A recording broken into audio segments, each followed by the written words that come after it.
Paul Hamilton joining us. His appearance brought to you by Relax Honda. Relax, we got this. Sabres win 5-3 over the Florida Panthers. A big win in how they came back from down 2-0, in how they extend their lead over Florida to 10 points, trying to, bury some of these teams that are not in the playoff picture and stay in the playoff picture themselves. And a gritty third period, killing off a 5-on-3 to protect the lead before scoring. Not an empty netter either, Paul. We didn't sweat. The Krebs to Doan play to ice that game was there were shouts around Western New York, I would imagine, in lots of houses because it was a great moment. Great third period, great game. Yeah, Krebs, even though he was extremely upset with himself on the first goal, 37 seconds into the game by Florida, he made a big mistake, and that from that point on, I mean, he really was one of the catalysts to get the Sabres back into their game after they fell behind 2-0. They outscored Florida 5-1 and from that point on. But one of the things I loved about Krebs is just how, and we talked about this with him. It's not that you made the mistake, because mistakes happen all the time in hockey. It's how do you react to that mistake? And he was the one fighting along the wall, starting things, trying to get the Sabres going. The Sabres weren't going. Alex Lyon even looked uncomfortable to start the game. And usually you don't see a goalie get right back into top form when that happens in that game. Very often that goalie winds up getting chased. Lyon was, all of a sudden he was Lyon again. And the team started competing, starting with Krebs.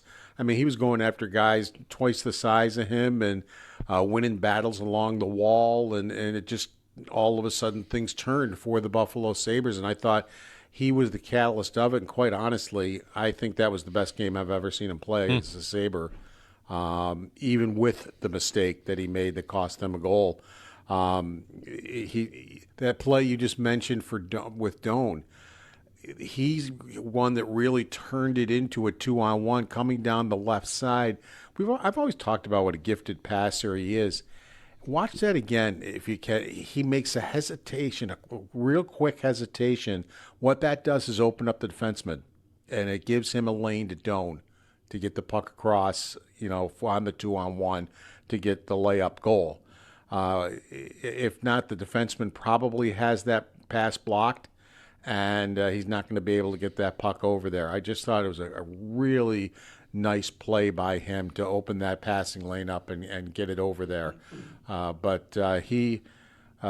thought was Buffalo's best player, and I really liked the way he recovered from that mistake that he made. He's tied for his career high in assists now with 18 after last night. When did you really feel like, Paul, the whole team woke up? Was it like they showed on the broadcast Lindy was getting into him during a TV timeout, almost kind of reminded me of the timeouts he's called in some of those second periods. The Tage goal, too, happens right after that. So, did you think they had woken up, before even maybe they had scored a couple of goals? Yeah, it started again when Krebs was right in front of the bench. And all of a sudden there's a scrum going, and he had gone in there, won the battle against two bigger Florida players, understanding that that's the way Florida's going to play that game, and that's the way Florida started playing the game. Lindy said basically they made a change in that timeout because he goes, if you allow Florida to play the walls like that, he goes, that's their bread and butter. And he goes, that's what they were doing. He goes, they were killing them. So he goes, we had to adjust our breakout to get off the wall. And it worked perfectly. And Florida never really could adjust to what the Sabres did. But he said, if we would have stayed that way and kept trying to come up off the sides, he goes, the way they were playing the walls, he goes, we would have been done for. So it was a good adjustment by Ruff in that timeout. But as I said, they weren't battling. They didn't come out well. Their goaltender looked extremely uncomfortable in the net. That's the thing that really I pointed to when Krebs, it was right in front of the bench, and it would have been if had Rob Ray been down there, it would have been right there. And he just it just seemed to spark the Sabres the way he was competing, and it just to me totally turned it around towards the Sabres. Yeah, Paul, like, this game is a lot of things. It's got the comeback. It's got that where they come out, really flat and looking uninterested, something that hasn't happened. And, are you looking at it as it's good to win when you have your B game or your C game, or not even really that? They kind of woke up out of having that. And it's another game here where they score 5 goals without peppering the goalie. Would it be wrong to say they're not exactly a pucks to the net at all costs team? Like, they're taking high quality shots and they're finishing these chances. It's not a team that just, blasts and, as they say, spams the net with shots from distance. Lindy Ruff doesn't like that type of a game because if you're just shooting from anywhere and you don't have guys at the net and you're just shooting the puck, you're basically turning the puck over because you're taking a long shot from maybe the wall and it's the goalie sees it and he makes an easy save and now you've given the puck to the other team and out they come. I mean, now if you've got people going to the net and you've got maybe a couple of people going to the net, now it's worthwhile. Get a puck in there, get it bouncing around. Matter of fact, how many goals did they score recently going in off skates, off somebody, off sticks, because they got people and pucks to the net. And so it's really, to me, not worthwhile. I mean, you look at Florida, they had 41 shots. There were some quality ones, yes. Lyon had to make some quality saves.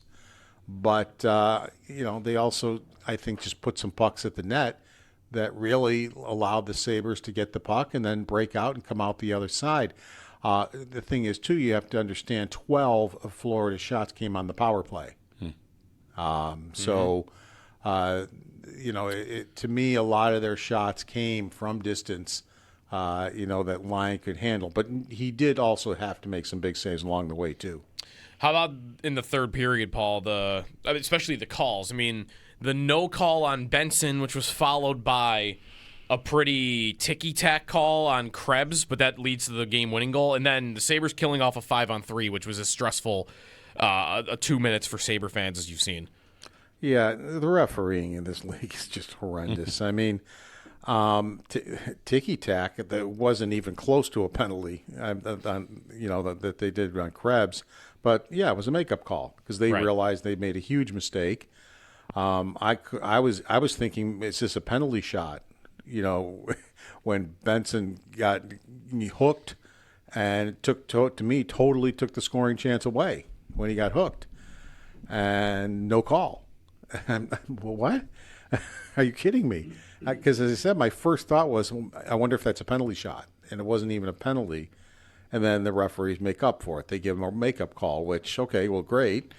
I guess you did owe the Sabres, and they took advantage of it, scoring on the power play.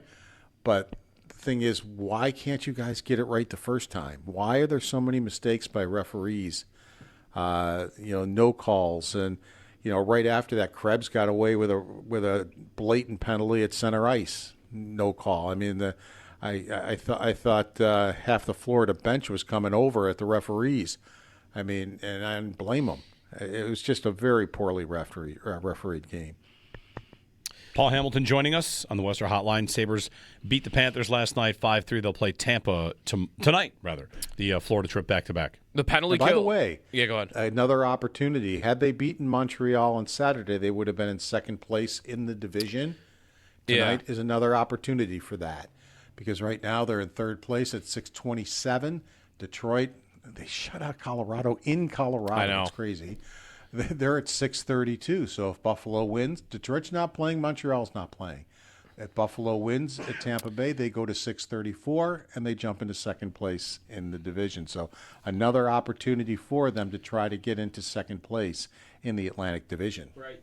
They definitely could be in that spot going into the break. Not everybody plays 2 more games also, right? Like the Red Wings only play 1 more game between now and the break, and the Sabres have 2. So that's an opportunity. I said this earlier, Paul, like if they win the games in hand they have, and it's only 2 on Detroit and it's 1 on Montreal, you win your games in hand, and you're in second place in the Atlantic. And I feel like it's easier to say that when you have a team that actually wins games, when instead of, some team that's 5 games under 500. And if they win their 4 games in hand, then they're in it, but you're not expecting that. This team, what's them winning 2 games in hand? Like, that's very realistic, I think, that they could get that second spot. And that's why I like to go with points percentage. I mean, and by points percentage, Detroit, Montreal, Buffalo are like all within like a hundredth, a couple and hundredths Boston of each other. too. I mean, people say, well, Boston's only 1 point behind Buffalo. Yeah, but Buffalo's at 627. Boston's at 607. That's a fairly good difference. It's a bigger difference than you might think when you say, well, it's a 1 point difference in the standings.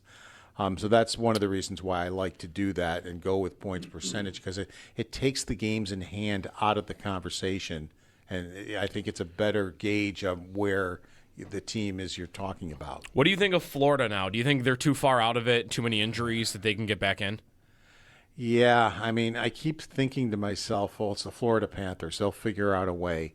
But after the game, Tkachuk said, we're in trouble. I mean, he knows it. I mean, he knows where they are, and they're right at the bottom of the Eastern Conference right now, and they've got another injury. Bennett got hurt in this game. I don't know how long he's going to be out or what that injury is, but he didn't finish the game, so that's another key injury for them. Plus the fact, and I'm a believer in this. I don't know if you guys are, but I think when you've been in the finals 3 straight years, and I think it was Mike Schopp figured out that they had played 60 some odd extra games in those 3 years, games that the Buffalo Sabres haven't played. I think it does take its toll on you after a while. You played in June for 3 straight years, and it just, your body can only go so long playing all those extra games, and they're hard games. These are playoff games we're talking about, not just some game against some bad team in the middle of January. So I think that might be affecting this team too. Yeah, that's right. And I feel like, like Tampa's sitting at the top of the division. I think that was true of Tampa for a couple of years, but like when they would have some injuries, they had Andrei Vasilevsky in the middle of his prime that could carry them through some games if they needed it. And Bobrovsky at 38, I just don't know that he's capable of doing that for you for an entire season anymore. Yeah, I mean, at some point, age catches up to you. You never know when. But goaltenders, some of them can go into their 40s, and still be effective. But not everybody. I mean, some quarterbacks can go into their 40s and be effective, but not everybody. So, at some point, age is going to catch up to you. And you have to wonder, has that happened to Bobrovsky? Paul Hamilton on the Western Hotline. His appearance brought to you by Raylax Honda. Raylax, we got this. All right, Paul, so Tampa tonight, we think Colton Ellis, and we'll wait for an update. We'll talk to Lindy Ruff at 8 o'clock. Not sure if we'll get a full update on Zach Benson, but we will ask. And Lindy Ruff did tell us. Close. Lindy Ruff did tell us yesterday that Ellis for sure is playing this week. Okay. So, yeah, it would only make sense that it's tonight. And then maybe he'll give us something on Norris. Did Norris not sound like to you the other day, Paul, that he wants to play before the break if he can? No question. Okay. And Lindy Ruff said yesterday that he's very close, but not tonight is how he put it. Okay. So then my first thought when he said that was, does he not want him to go back-to-back, coming back? Right. And so my thought was, I wonder if we're going to see him in Tampa.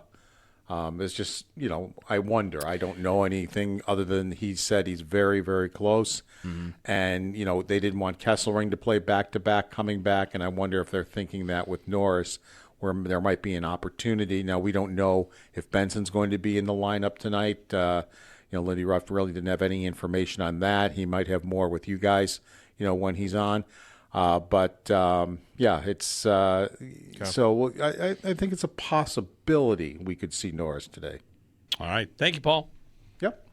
Paul Hamilton on the Western Hotline. Sabres and Lightning tonight. So Tampa, the Lyubushkin goal from a couple of years ago. Yeah. Any other good games? There's a game they won down there like 7-4 a couple of years ago. Okay. When we felt they were good, that like the Levi team before Levi. Yeah. They have not seen Tampa yet this year. All right. I think that's right. I think they have all of their remaining. Yeah, this is the first meeting of the season. They will play the Saturday out of the Olympic break. No, a couple. Yeah, the Saturday out of the Olympic break at Tampa again.